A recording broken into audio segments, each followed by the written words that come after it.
Cockpit Resource Management, or Crew Resource Management. CRM is an extremely important part of any flight to maintain safety, reduce human error, improve decision-making, and more effectively handle emergency situations.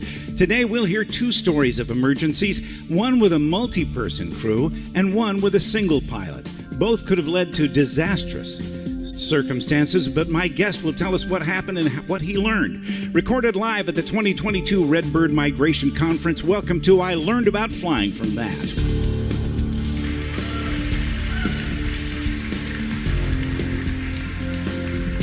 Hello, everyone, and welcome to episode 30 of Flying Magazine's I Learned About Flying from That podcast, brought to you by Avemco Insurance. We're at the annual Redbird Migration from Sun & Fun's Aerospace Center for Excellence in Lakeland, Florida. I'm your host, Rob Reider, and with me today is Redbird Flight Simulations founder and co-chairman Jerry Gregoire. He was the pilot of two aircraft that had emergencies, one mechanical in a World War II B-25 Mitchell bomber, and another environmental in a Cessna Citation that were potentially life-threatening. How he applied CRM is the focus of our discussion, and we'll get to it right after this word from Avemco.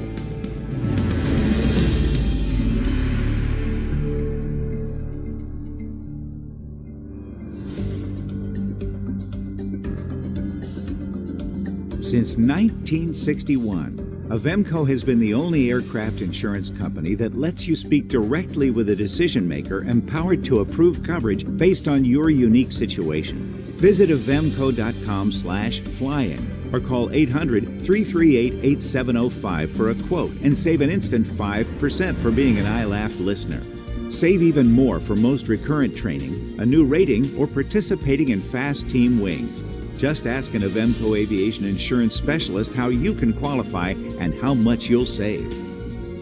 Now, I learned about flying from that.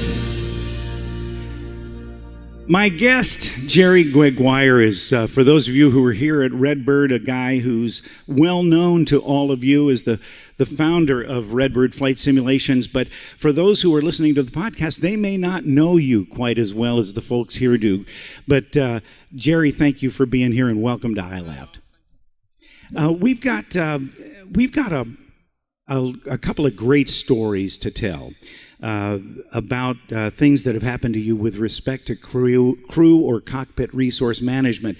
But I want to back up a little bit for our listeners and find out from you, what was it that got you involved in aviation, and what took you from corporate positions in non-aviation related industries into this kind of flight simulation deal? Well, I got my pilot's license in 1973. And in 73, there was a program that the military had called Flight Indoctrination Program. And you could pick your own private flight school, and they would pay 100% of your cost of getting a pilot's license. Wow. Which is great, of course. But it was great for them, too, because if you weren't able to get your pilot's license, they weren't going to send you into the pipeline as a military pilot. So that was kind of their vetting process at the time. And did you go into the military then? I did, but I didn't fly in the military. I had a very short career in the military. I think it was my attitude. I'm not 100% sure. So, do you have an attitude problem? Of course. You have to have at least two of the deadly attitudes to get into an airplane anyway. But. And what are those two deadly attitudes? No. What is it? The five deadly attitudes. Oh, okay. Yeah, gotcha. I have at least two of those. But it was in Woods Memorial Airport in central Missouri. I was going to the University of Missouri at the time. And I've flown continuously, even though it's all been personal flying ever since then. In the 80s, when the kids were small and we were broke all the time, I was flying ultralights. And then wow. So I'd move back and forth between regular airplanes and airplanes I could build myself. And then once they got out of college, we were able to start flying regular airplanes again. I resonate with that because the same thing happened to me. But you moved you flew some warbirds too. What got you turned on to warbirds? Well, one of my personal instructors, my only personal instructor, Colonel Roger Sharp, who can fly anything, actually, got me involved with warbirds because he's been flying warbirds for the CAF for a long time. So he talked me into getting involved with the CAF. They're always looking for pilots. They're always looking for pilots, and flew the B-25, Nice. which was great. The Bell 47 helicopter. Wow. Yeah, which is it's an interesting airplane to fly, aircraft to fly. And, So fixed wing and fling wing. Yeah, and fling wing, exactly. And but I always had him there, and he and I are flying Beech 18 right now. But I've always had him over in the other seat when I needed him, to help me learn how to fly these airplanes safely, and I'm still here today. So Your work, though, was not aviation related because you worked for a soft drink company. yeah, I'm a computer guy.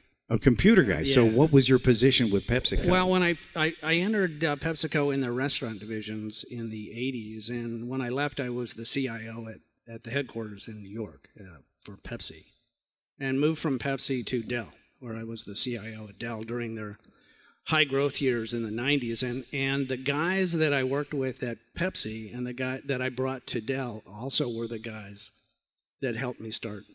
We all started Redbird together. So I had about a half a dozen of the best gunslingers in IT help me start that company. And since it's computer-based, that was very, very important. Well, why was it that you decided that you could do a flight simulation company when flight safety's out there, other companies out there, there are other flight simulators out there? Mm-hmm.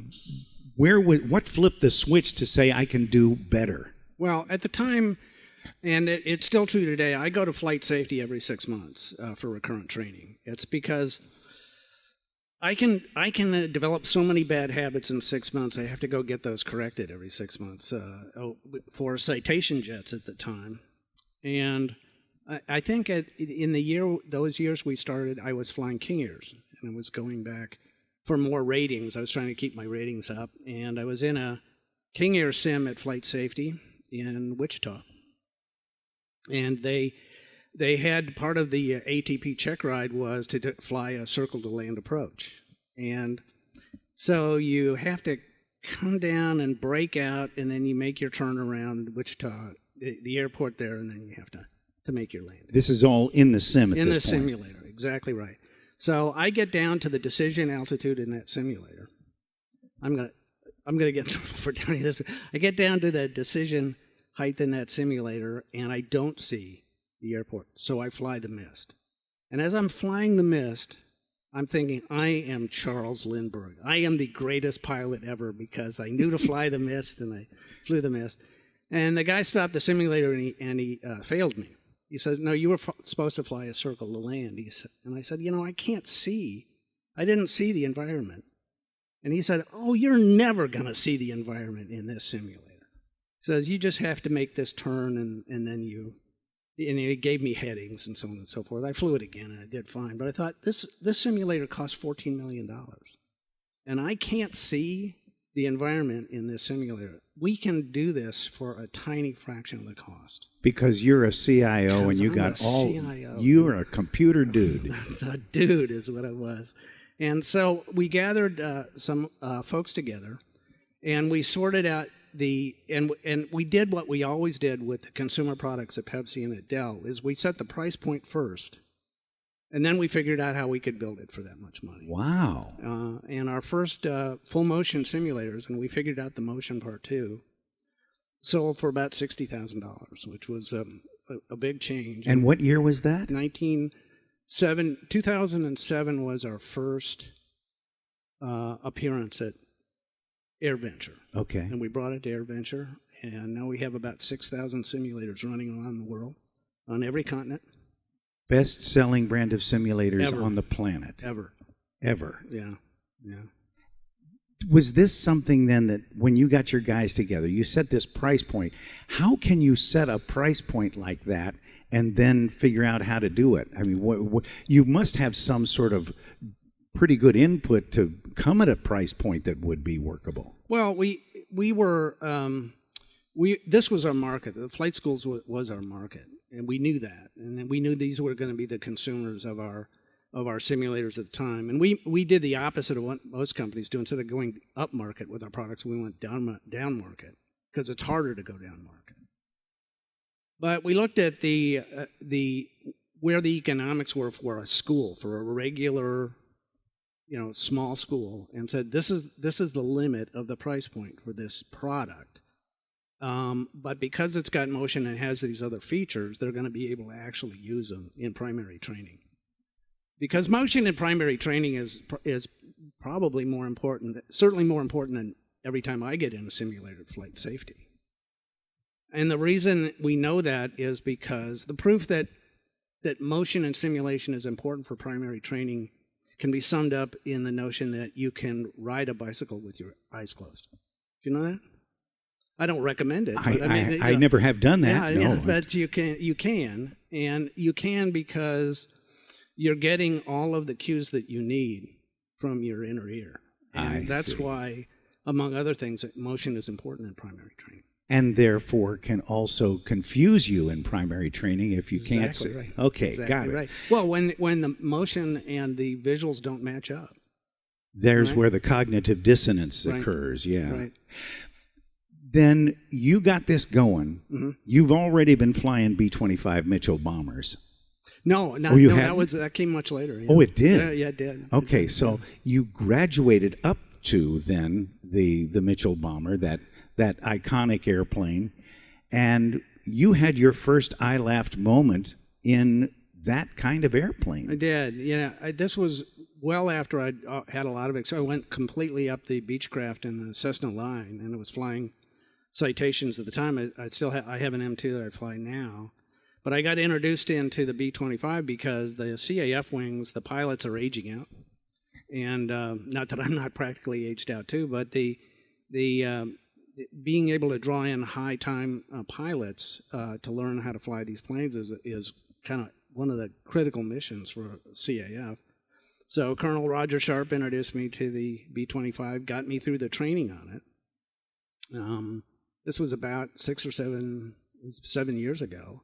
And through that process of getting type rated in that airplane and getting through all jump through all the hoops for the CAF, I eventually moved over as pilot in command for the air shows that we were flying at the time. Wow. And that's Central Texas Wing? Central Texas Wing in San Marcos, Texas. Yellow Rose was the name of the airplane. The Yellow Rose. Yeah. What a beautiful airplane. But it broke on you. It broke. And you said to me something earlier. What about breaking and a Warbird breaks? Well, to say it broke is like, they break every time you fly them. So every time you get in the airplane and take off, something is going to break. Every single time. And what was it that broke for you in the B-25 that day? Well, that day, what broke was we were in New Orleans at the air show they have in New Orleans. And we were part of a group of other B-25 flying a routine over the crowd. And I think we had some other airplanes in the formation too. And we were doing circles around, at that lakefront airport out there. And so we were done, and they were recovering, everyone. And we put the gear down, but we didn't get any indication that the right main gear was down. And there are two, actually. There's a Selson in that airplane, and there is a light, and neither one of those indicated that gear was down. So there we were. And you had two other guys with you. Actually, yeah. The B-25 requires a crew of 3. I think it used to require a crew of 4 at one time, but it's a crew of 3. It's the pilot in command, the second in command, and an engineer. And we need him back there because there's a lot of gauges we can't see, and there's a lot of devices we can't operate back there. But the guy in the right seat, he was a new timer. Yeah, I had it was a low timer or something. Yeah, I wouldn't even call it. I was a low timer as pilot in command, frankly, at that point. But I had a guy in the right seat that really had no time in the B-25. He was second in command. It was just kind of his first show. But I got very lucky because I had an engineer back there that had been doing it for 1 million years. And he was the kind of guy that would hear something and know exactly what it was. Well, he was the kind of guy that would stand over your shoulder and tell you all the things you were doing wrong all the time. And it was really very helpful because we had a guy back there.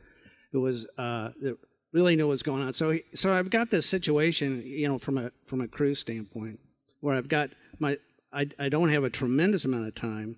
I did qualify as pilot command. I had a guy in the right seat that had no time, and his eyes were looking pretty big. But I had an engineer back there. I had a crew, and I had who between the two of us were exuding enough calm at that time to get that figured out. And calm is one of the operative words in all of this, right? Really is. It really was. Pushing panic back. Pushing panic back, or there's a rule in this, and that we try to follow, and that is do the second thing you think of. Really? It is, because very often the second thing you think of is the same as the first, but every once in a while it isn't. And if you can throw away your first idea and then take some time to reconsider again, and like with most emergencies in airplanes, you don't have to do the first thing you think of. You got time. There's time. The airplane's still flying. The engines are still running. You've got a problem, but you got enough gas, and you've got time to kind of think through what we're going to do next. So what did you do next when the lights didn't come on? What was the first thing that was said among the three of you? Well, I noticed it, and the engineer noticed it at the time, and my first impulse was to turn, which was the right one. The second thing I thought of was turn around to him and say, "Okay, tell me what's going on here," because we were about to have to go through a really long routine to figure this one out. Because if one of the indications, like the Celsons, didn't show it down, we might still assume that it was down, just because among the things that break every time are the indicators on those old airplanes, or the sensors. But we called the show boss and told him what had happened, and that we were heading off in this direction. We were going to try to stay close to the field, because we needed to make some low passes by the tower to see if they could tell us what they were seeing. And they did dispatch a couple of warbirds to come up and fly next to us, and take a couple of T6s to come up and take a look at it for us. Wow. Underneath them. In the meantime, my engineer was doing his crank job. You can manually crank the gear down, and he was attempting. It's got to be a lot of turns, though. It's not only a lot of turns; they don't get used very much, so it everything's rusty, kind of stiff, boy.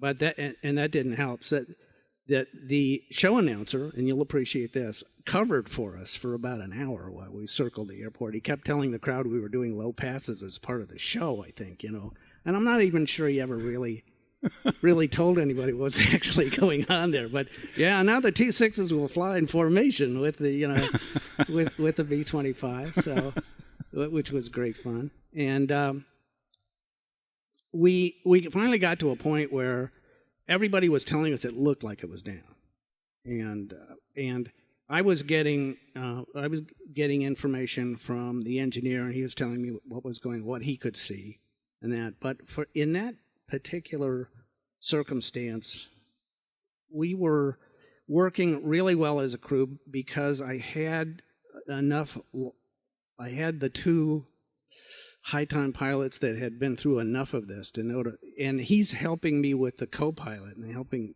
keep him calm, because there was about 1 million different things he wanted to do in this process. Oh. But for the most part, it was an effort. It was a routine that said, look, we're going to be okay, and we've got time to really look and solve for this particular problem.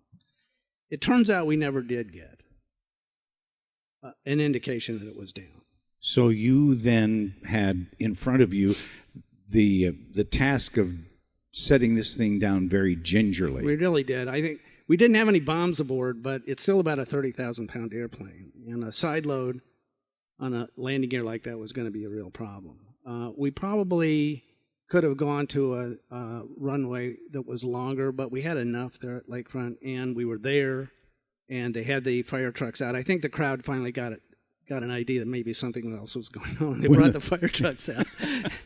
But we put it down, and when we did, and I made probably one of the best landings I've ever made in my whole life. Congratulations! Yeah, well, thank you very much. So I mean, in terms of soft, plus having the fire trucks there was intimidating too. Well, we put it down, and when we put it down, then we got the indications that it was locked. So whatever whatever mechanically hadn't locked into place when we set the airplane down, and we were okay. That's a good ending to a tough story. Let me back up just before we move on to the next one. I want to find out a little bit about the co-pilot, because you said his eyes got big. He was obviously already multi-engine rated in something, so the radials may be a different story, a 30,000-pound airplane, a lot bigger, and EPs that he did not know. Yeah. Did you have to deal with his panic in addition to, or did he panic, or was he just difficult, or was he talking too much, or what? Yeah, he was really, I think he was a nervous talker anyway, but I did at one point have to ask him to be quiet for a little while. I recall, but I think that a few FCC non-compliant words. Said I did not hit the push to talk button when I said it to him, but he was like a lot of pilots that get themselves into trouble, and that is that they believe, for reasons they can't even explain, that an emergency like that requires some kind of an immediate reaction.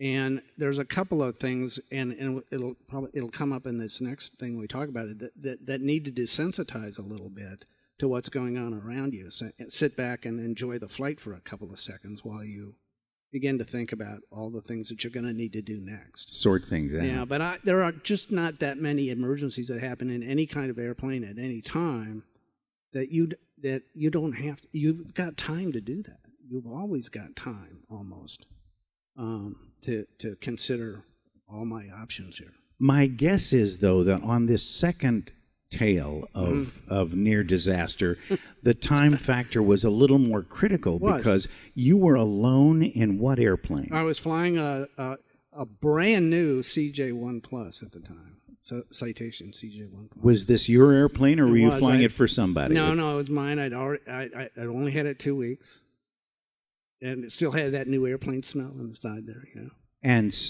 And your moment came because of what? Well, I was coming from, I think I was coming from Florida, and I was going into Manassas, which outside of Washington, D.C., that airport. Just inside the CIFRA, I believe. Yeah, that's right. And I was about 5 miles out, and there was a loud bang, and the biggest turkey vulture you've ever seen in your whole life hit the airplane right below the co-pilot's window. Whoa. And it crushed the, there's a piece of metal covering a manifold, a hot air manifold that keeps the windshields clear when it ices up, and it smashed that, and then he or she, this turkey vulture, it slid up the co-pilot's window. So he's having a bad day, and heads toward the back of the airplane. And what I didn't know at the time was, did we just ingest him into the engine back there? When you say he slid up, he hit, did you go into some sort of a time warp and being able to see it as it slowly slid up, or did this happen bam, bam? Well, it happened real fast, but I did catch it, And what made me catch it was it deformed the front of the airplane so much that the compass broke off the divider between the window and fell in my lap. So whatever that piece of plastic that was holding that, it broke completely off. And I guess that's what made me look over in that direction, and I saw him heading to the back of the plane. You were fortunate at this point that it didn't just go right through the windscreen.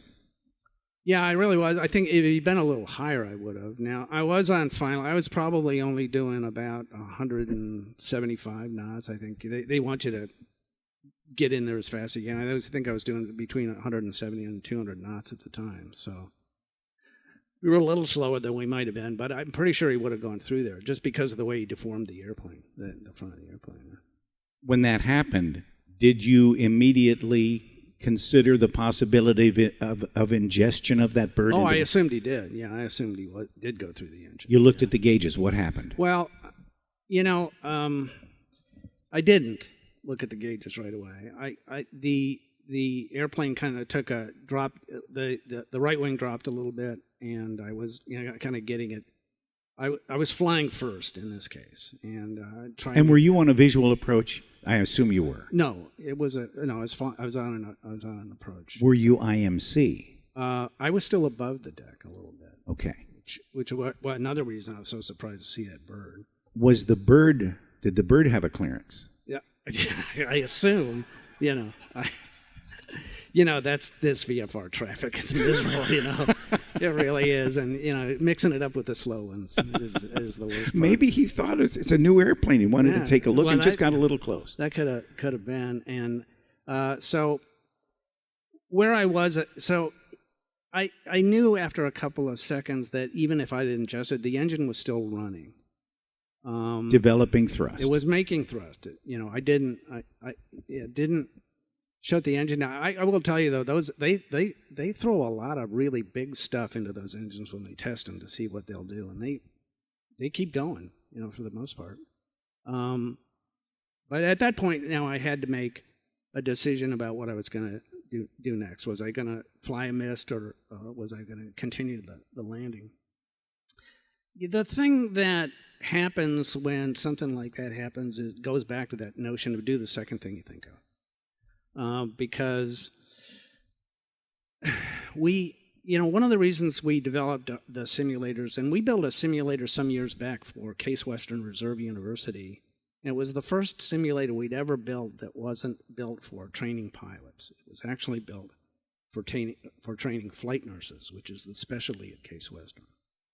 And we put we took a Sikorsky fuselage and we put it on a motion system and rebuilt all the visuals, so they really thought they were flying. And they put 4 nurses in the back, and they start up a flight, and this thing takes off, and it goes through all of the functions, including emergencies. And there's 2 things that they're teaching the flight nurses. One is how to operate in really close environments with a whole bunch of people on a person that's having a very bad day. And the other is to get desensitized to all of the noise, the movement, the call for emergencies, and all of the other things that happen to these flight nurses, and to get at them to concentrate and focus on what they're supposed to be doing and shut everything else out. And that's really the value of going to flight safety every 6 months and having them light 3 things on fire all at the same time. And it is get desensitized to what might happen to you, or what you think is happening around you, and continue to focus on that particular job that you're doing. So your choice then, though, was to continue the approach, go down through the clouds, bust out, land without incident, which I assume it was landing without incident. Yeah, well, pretty much. I did make the choice to land for a couple of reasons. One is it seemed like the engine was still running, but it might not keep running. With the power pulled back slightly on those jets, they're a lot easier to control single engine. I mean, they fly fine single engine. And it seemed to me that powering the airplane up to fly the mist was going to be the wrong action at that point. But I hadn't made that decision for a good 4 to 5 seconds, so I had ways to consider what things I wanted to do next with that airplane. So aviate, right? Communicate. Navigate. Yeah. Did you? You obviously declared. Yeah, I declared because I really didn't know what the engine was going to do at that point. So I continued so what I did was I pulled the power back, slowed the airplane down, so I had plenty of reserve, and continued the approach in.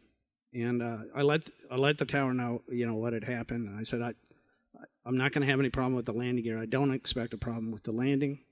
I may end up having to go around for some unknown reason, but let's go ahead and get the trucks out, because I don't know if this engine's going to catch fire or what it's going to do next. Was it a beautiful sight to see them running down? I hate when those guys come out. That's not because most of the time you get to land without an audience. So if you screw it up, you're the only one that knows. But you line those trucks up along the road. I've done that. Yeah. So yeah.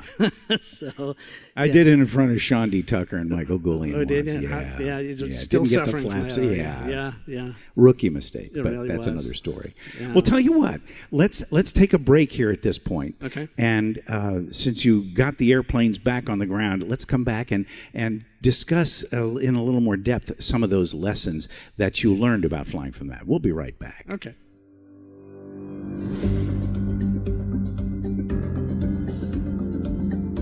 There's only one aircraft insurance company that invites you to call them and actually discuss your situation with an aviation insurance specialist.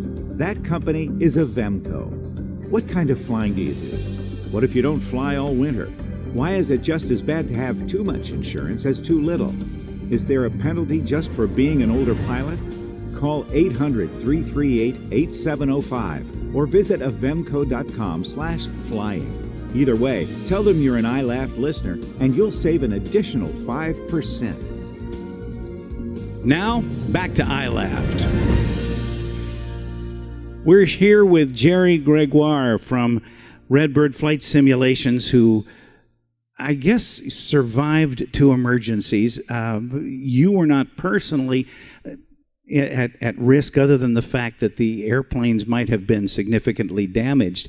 Did you ever feel like your life was, though, in danger in any of this, in either of those? Well, there's two answers to that. I feel like my life is in danger every time I fly an airplane, and no, it didn't occur to me that I was ever going to get hurt in those situations. It should have. I guess maybe it should have, but it doesn't. But that plays into your discussion about setting aside the panic and focusing on what needs to be focused on and ignoring some, desensitizing, as you've said. Right. Tell us some about these the lessons that you learned in all this, and then I will want to talk about Roger's rules of flying. Okay, at one point. yeah, well, we need to talk about Roger. The need to throw out your first idea is probably the best advice I can give anybody, because every time we fly an airplane, and actually every time we drive a car, we are doing a certain amount of ad-libbing, meaning that among the reasons we will probably never see an airplane flown only by a computer is a computer's and the nature of AI is a computer's inability to take past learnings and generalize a past learning to solve a current problem. A computer's only going to be able to solve a problem if you've predefined the rules it needs to fix that particular problem. But it can't generalize that into solving problems that are close to it or combining solutions to solve problems. And your brain can, people's, whatever consciousness is, which we don't really know what consciousness is, but we know we can't digitize it. We know we can't turn it into a program because we don't really understand how people learn. But we know that pilots that can manage their stress levels can use their brain to create solutions to problems they've never seen before. But you have to quiet your mind in order to do that. You have to shut out the voices and the panic and the notion that you'll ever get hurt. I think probably, if you listen to or if you read about any of the really famous guys like Chuck Yeager and that, it never occurred to him that he was ever going to get hurt. He did, but he never operated on that notion that he was going to get hurt. And the Redbird flight simulations are still limited in that respect then, correct? Oh, of course. Yeah. Yeah, of course. What other lessons did you learn about that B-25 situation and then hitting the turkey vulture, other than the fact that turkey vultures and citations don't mix well? They really don't. Yeah, I felt bad for that bird. It turned out, by the way, he only partially was ingested into the engine. Most of them was still hanging from the horizontal stabilizer up on the airplane, which was pretty cool. one of our speakers this afternoon is Roger Sharp, and he'll be speaking a little later. And he's one of the most remarkable pilots I've ever come across, and probably one of the greatest instructors. And that he's a master instructor in the military, and the fact that he's lasted this long speaks volumes about his ability to, recover when there's a problem. Tell us the rules. The rules are, Roger is an example of a pilot who is scrupulous about always doing it by the book, including the checklists and everything else that he goes through every time he does a flight.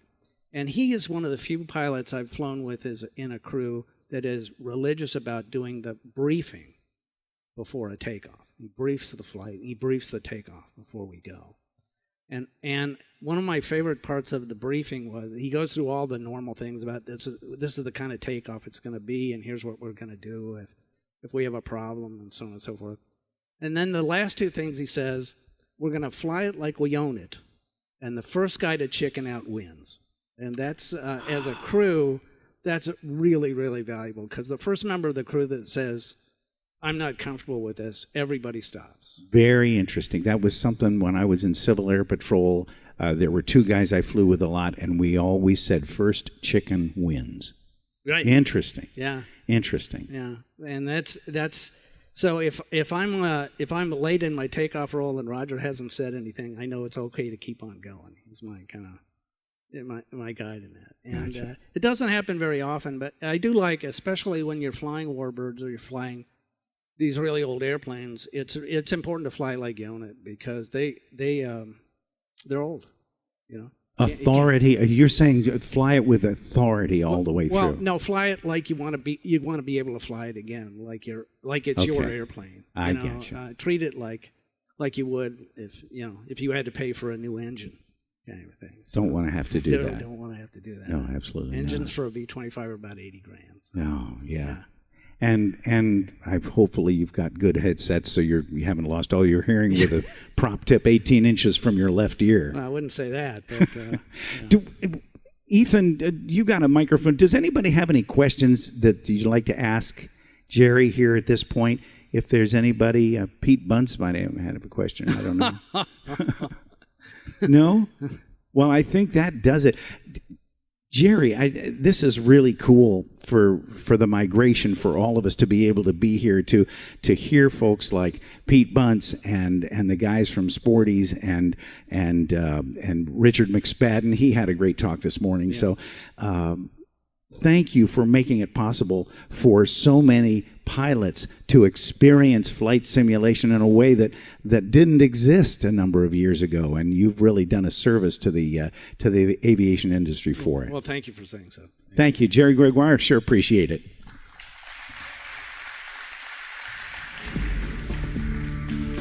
Single pilot or multi-person crew CRM is vital for safety. My thanks to Jerry for sharing his story with us. As we close out this episode of ILAFFT, I want to thank you for listening, and I hope you'll subscribe. Go to www.flyingmag.com and select ILAFFT Podcast from the drop-down menu. Tell your friends, too. ILAFFT is available wherever you get your podcasts. Or you can follow Flying Magazine on Facebook or Instagram, where we'll post new episodes so everyone can hear the first-hand accounts of the flying lessons that sometimes only experience can teach. Julie Boatman is the editor-in-chief of Flying Magazine. Thank you, Julie. The executive producer of ILAFFT is Lisa DeFries, and for Avemco Aviation Insurance and Flying Magazine, fueling the passion for flight since 1927. I'm Rob Reider. Catch you next time on I Learned About Flying from That.